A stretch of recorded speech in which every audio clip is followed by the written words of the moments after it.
Bismillahirrahmanirrahim. Assalamualaikum warahmatullahi wabarakatuh. Alhamdulillahirabbil alamin wassalatu wassalamu ala sayyidil mursalin nabiyyina Muhammadin wa ala alihi wa ashabihi ajma'in, amma ba'd.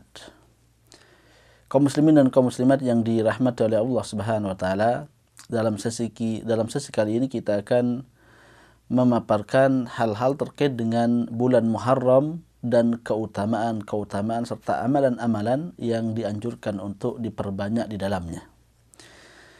Ikhwan dan akhwat kaum muslimin dan kaum muslimat yang dirahmati oleh Allah Subhanahu wa taala, pada hari ini kita berada di 10 terakhir dari bulan Dzulhijjah.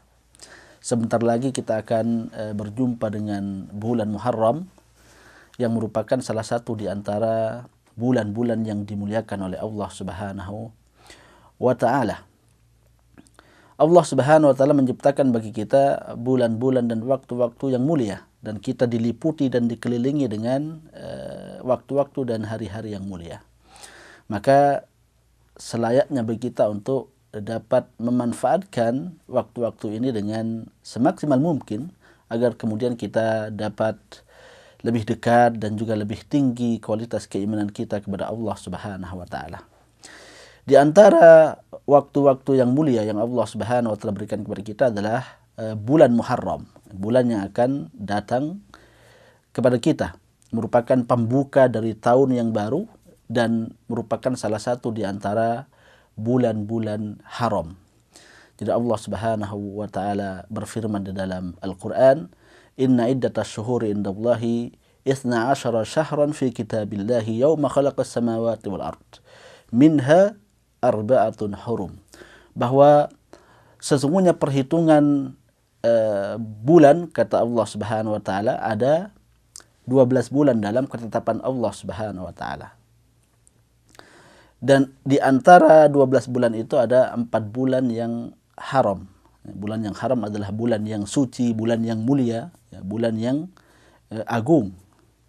Diagungkan oleh Allah Subhanahu wa taala dan juga dimuliakan oleh kaum muslimin pada zaman Rasulullah SAW, dan diperintahkan kepada kita untuk mengagungkan bulan-bulan ini.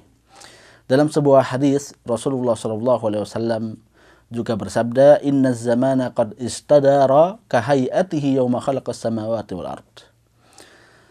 As-sanatu 12 syahran minha arba'atun hurum." Kata Rasulullah SAW bahwa zaman telah beredar sebagaimana diciptakan oleh Allah Subhanahu wa taala, beredar sesuai dengan apa yang ditetapkan oleh Allah Subhanahu wa taala pada hari diciptakan langit dan bumi.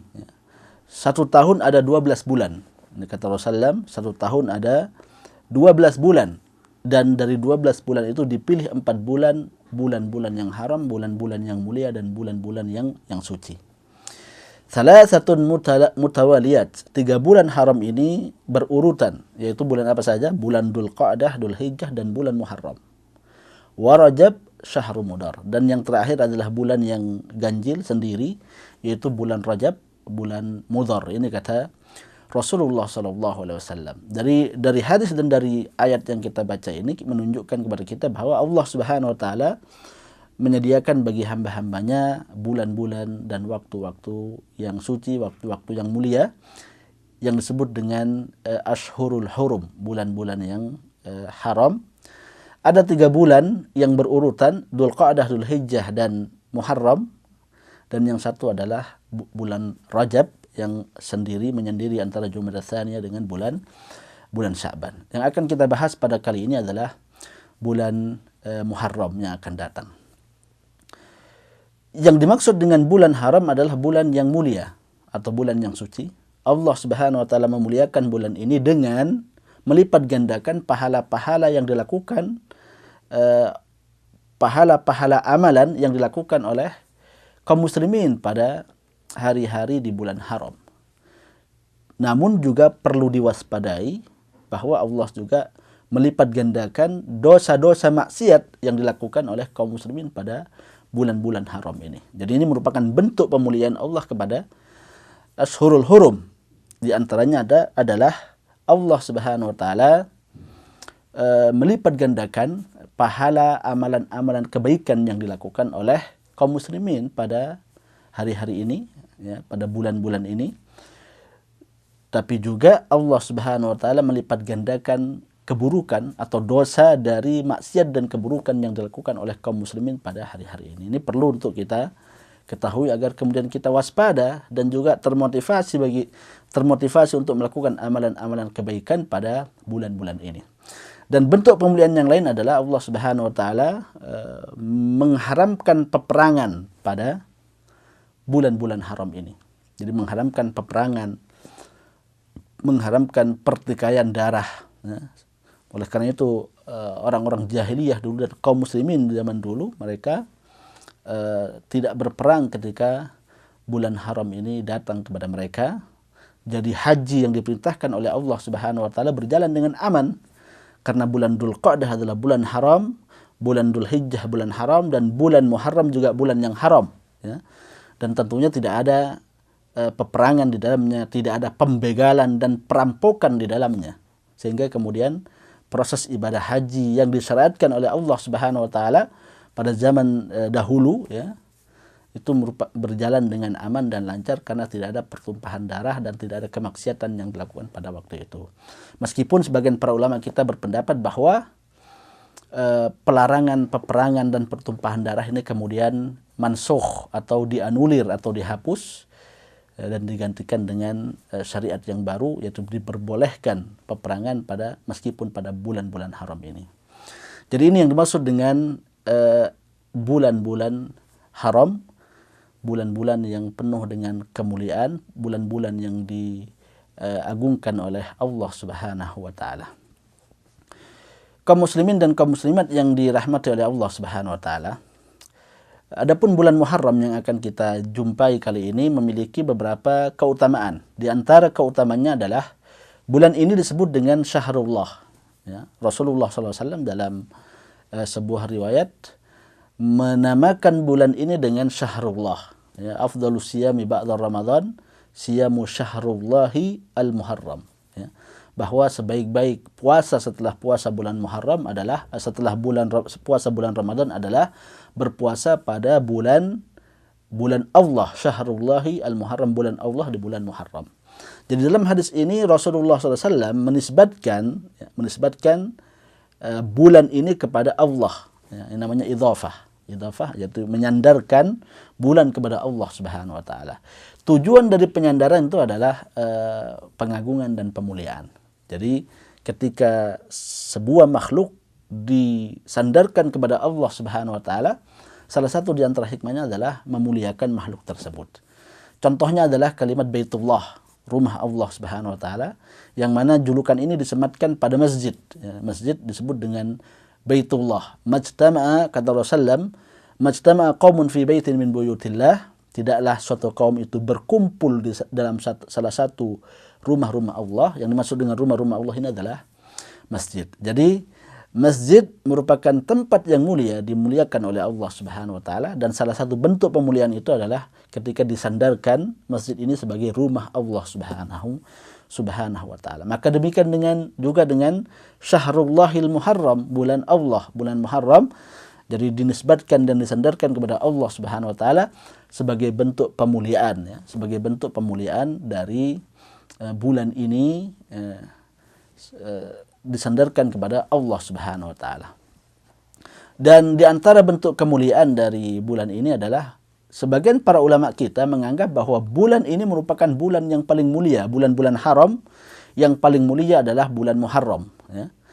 Jadi bulan haram ada 4, Dzulqa'dah, Dzulhijjah, Muharram, dan Rajab. Dan di antara 4 ini, kata sebagian para ulama kita, yang paling mulia adalah bulan Muharram. Ini ucapan dari Al-Hasan Al-Basri, yang mana beliau mengatakan inna afdal ashurul hurum Syahrullahil Muharram, bahwa bulan-bulan haram yang paling afdal sisi Allah Subhanahu wa taala itu adalah bulan Muharram. Ini kata beliau, ini menunjukkan kepada kita keutamaan, ya, menunjukkan kepada kita kemuliaan yang dimiliki oleh bulan Muharram ini. Dan dalam perkataan yang lain beliau mengatakan innallaha iftataha sanah bi syahril haram wa khatamaha bi syahril haram. Sungguhnya Allah Subhanahu wa taala membuka tahun dengan bulan haram dan menutup tahun dengan bulan haram pula. Wa laisa minasy-syuhuri afdal ba'da Ramadan min ashhuril haram. Dan tidak ada kata para ulama kita diriwayatkan dari Hasan Al-Basri, dan tidak ada bulan-bulan walaysa minas suhuri afdal min Ramadan min syahril Muharram. Tidak ada bulan-bulan setelah bulan Ramadan yang lebih afdal dan lebih mulia daripada bulan Muharram. Ini adalah pendapat dan juga pandangan para ulama-ulama kita. Tentunya mereka melihat dalil-dalil yang ada dan juga perlakuan para ulama-ulama pada saat itu terhadap bulan-bulan yang ada. Karena bulan Muharram adalah bulan yang mulia, maka diagungkan dan dimanfaatkan dengan sebaik-baiknya oleh para ulama-ulama kita terdahulu. Para salaf as-salih dari kalangan sahabat dan tabi'in, para ulama-ulama terdahulu. Oleh karena itu Abu Uthman An-Nahdi diriwayatkan bahwa beliau mengatakan, kanu yu'adzibuna 13, bahwa para ulama terdahulu mengagungkan 30. Ada tiga bulan yang 10-10. Yang pertama itu adalah al-ashrul awakhir min Ramadan, 10 malam terakhir dari bulan Ramadan. Wal ashrul uwal min Dzulhijjah, 10 hari pertama dari bulan Dzulhijjah. Wal ashrul uwal minal Muharram, dan 10 pertama dari bulan Muharram. Ini kata Abu Abdurrahman An-Nahdi, beliau seorang mukhadram, yaitu orang yang masuk Islam pada zaman Rasulullah SAW namun tidak berjumpa dengan Rasulullah SAW. Jadi beliau setingkat dengan para tabi'in. Jadi beliau melihat ulama-ulama dari kalangan sahabat dan juga dari kalangan tabi'in yang mana mereka memanfaatkan 10 awal dari bulan dari 10 awal dari bulan Muharram. Kemudian beliau mengatakan ucapan-ucapan ini bahwa para ulama kita terdahulu berlomba-lomba untuk beribadah kepada Allah Subhanahu wa taala pada 30-an yang kita sebutkan tadi itu. 10 malam terakhir, 10 malam terakhir dari bulan Ramadan, 10 awal dari bulan Dzulhijjah, dan 10 awal dari bulan Muharram. Mungkin timbul pertanyaan, amalan-amalan apa saja yang disyariatkan untuk kita perbanyak pada bulan Muharram ini? Tentunya yang pertama adalah keutamaan sebuah hari, keutamaan sebuah bulan. Ini tentunya harus dimanfaatkan dengan sebaik-baiknya. Karena keutamaan-keutamaan itu tentunya ada isyarat-isyarat dari syariat ini agar kemudian kita lebih banyak dan lebih fokus untuk beribadah kepada Allah Subhanahu wa taala. Adapun ibadah-ibadah yang dianjurkan untuk diperbanyak ya mutlak terserah. Jadi boleh kita melakukan ibadah apa saja, ya, bersedekah, memperbanyak sholat mutlak maupun sholat rawatib, memperbanyak berpuasa misalnya dan lain sebagainya. Kita perbanyak untuk kita lakukan pada bulan-bulan haram ini, ya. Bisa berzikir kepada Allah Subhanahu wa taala, bisa bersedekah, bisa mengaji, memperbanyak membaca Al-Qur'an dan ibadah-ibadah yang lainnya.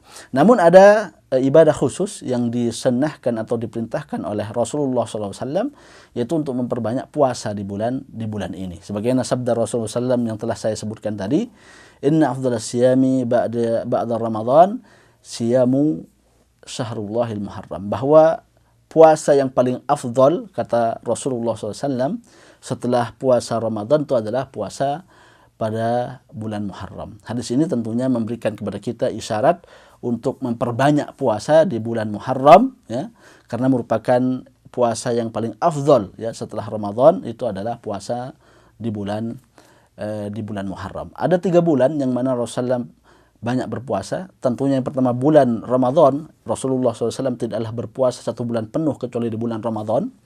Yang kemudian adalah bulan Sya'ban. Bulan Sya'ban ini juga demikian. Rasulullah SAW banyak melakukan puasa di dalamnya, ya.